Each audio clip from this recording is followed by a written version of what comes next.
What a way to like totally lie on yourself. But I mean, hey, that's what it is. Oh yeah, Clemson has never lost to Ohio State. They're 4-0 all time. Clemson's offensive coordinator Tony Elliott isn't traveling to the Sugar Bowl because of COVID-19 protocols.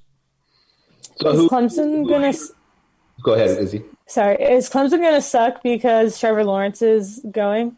No, they literally have like the number one quarterback, the number two overall quarterback in the recruiting class from 2 years ago or a year and a half ago.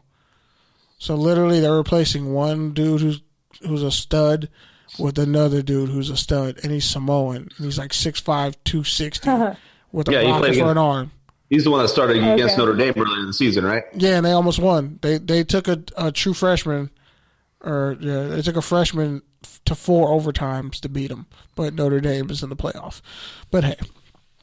So who are your picks this week or tomorrow? I got Clemson and Alabama as the rematch. I don't think Ohio State beats Clemson. If they do, it's a miracle. I think Clemson shuts down their run game, and I don't see Ohio State as a threat offensively like they were last year. Lawrence just has a better team, and guys are making more plays. And nobody has an answer for Travis Etienne. Since he's been in college, no one's had an answer for him. He's like the ACC leader in all-time touchdowns and I think yardage.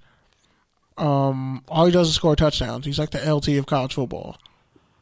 So, yeah, and Alabama's going to murder fuck Notre Dame. And I had to say it like that. They're going to do things to Notre Dame that is going to make a Catholic priest cry and rip his eyes out. It's going to be stigmata. It's going to be bad. Like it's Catholics probably shouldn't watch that game tomorrow. I'm sorry, Notre Dame fans and some of you people who are like insanely Catholic and insanely Notre Dame fans at the same time. Notre Dame is gonna feel like what all those little boys felt like, who said that priest touched them. That's what Alabama's gonna do to them, and it's scary. Like Alabama's not even at full power yet. They're not even in their final form. They're gonna do unforgivable things to Notre Dame, and yeah, I feel like you're like explaining a Pokemon that's still evolving. Yeah, it's like if you were a Dragon Ball Z fan, Cell or Jiren. Like Jiren just keeps getting stronger. Like there's nothing you can really do. So yeah, about this. So college athletes in Michigan will be able to make money off their name, image, and likeness.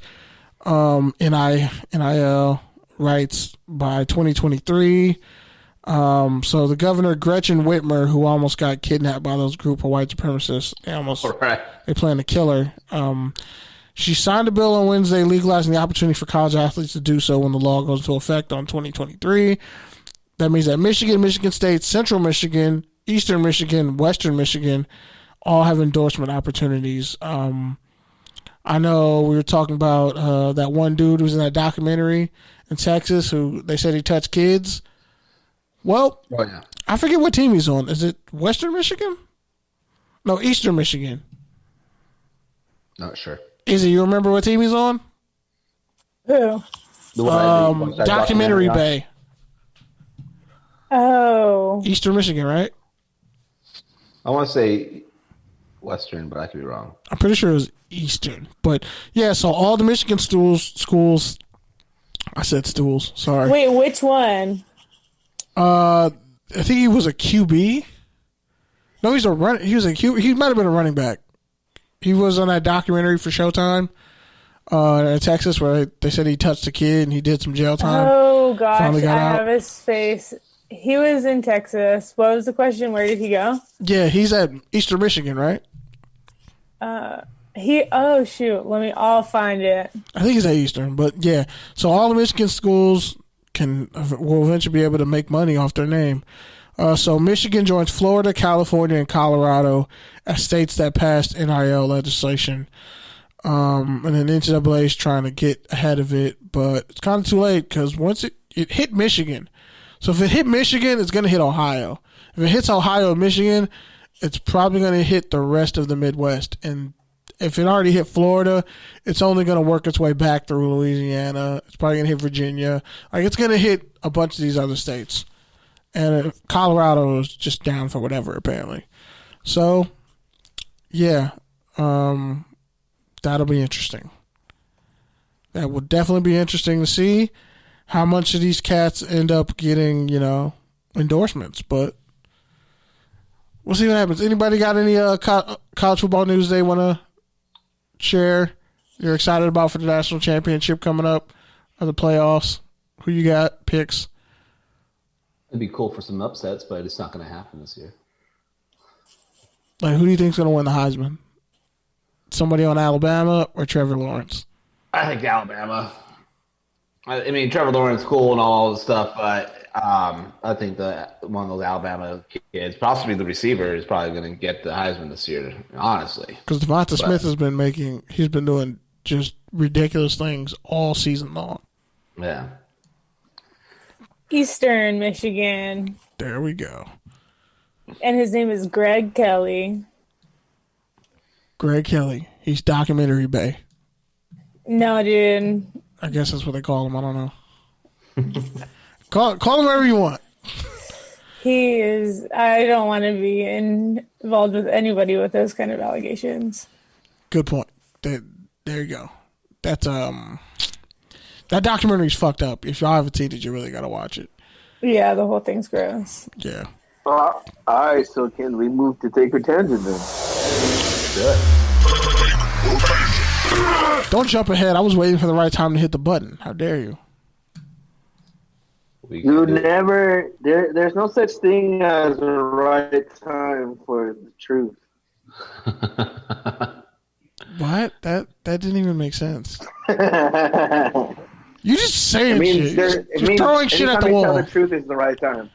All right. I'm not. I got it from. You read that off a fortune cookie. You probably read that off the fortune cookie that you bought the sushi from. Anyway, he didn't say no. He didn't say no. Washington football team linebacker Thomas Davis retires after 16 years. Spent this past season with Washington and last year with the Chargers. Before that, longtime Panther. Take her tangent on Thomas Davis's career. The fact that he played 16 years, bro, after destroying his knees those 3 times. I think he tore his ACL coming out of college with Georgia, and he literally was a strong safety. He was a safety coming out of college, and they moved him to linebacker. And the fact that he had a 16-year career, go back and look at all the people from his draft class. He outlasted most of them. That's impressive. Like, that's just a clap, a standing ovation, and a salute, because he had some nasty knee injuries that kept that Carolina team, I think, from getting back to a couple Super Bowls. But salute to him. Yeah, I mean, he played alongside probably one of the greatest linebackers of his time too, with Kuechly. But I mean, he had an impressive career, and I'm all for him being remembered as a great player. Indeed. So next one. So yeah, we talked about it earlier.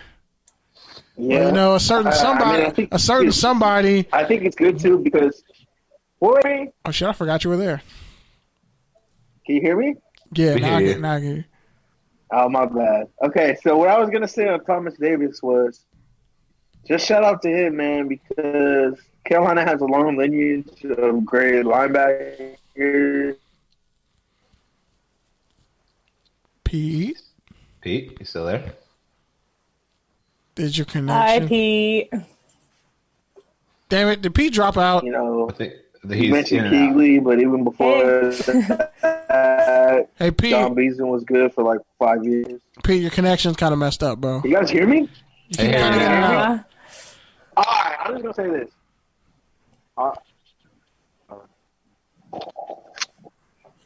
I'm gonna need you to find a place in your apartment Say that what? has proper Wi-Fi. Hello. Oh, he'll come back. Yeah. Let's add another person to this Taker tangent. Frank Gore. Oh yeah, I wanted to throw that in Pete's face, but He's in the ether somewhere. Yeah. But Frank Gore is a guy that he's what now? What place is he in? All-time rushing yards now? He's in fifth place. Yeah, place? he has 16,000 yards. He's not playing this week because of an illness. I think his throat or something like that. Or no, his lung. His lung. All right, can you guys hear me? Yeah, man. There you are, Pete. All right, my fucking AirPods died. I know. Anyways, all I was gonna say about Thomas Davis was he comes from a lineage of Carolina linebackers. You know, you mentioned Kuechly, but before him, Beason, Dan Morgan, Mark Fields, Sam Mills.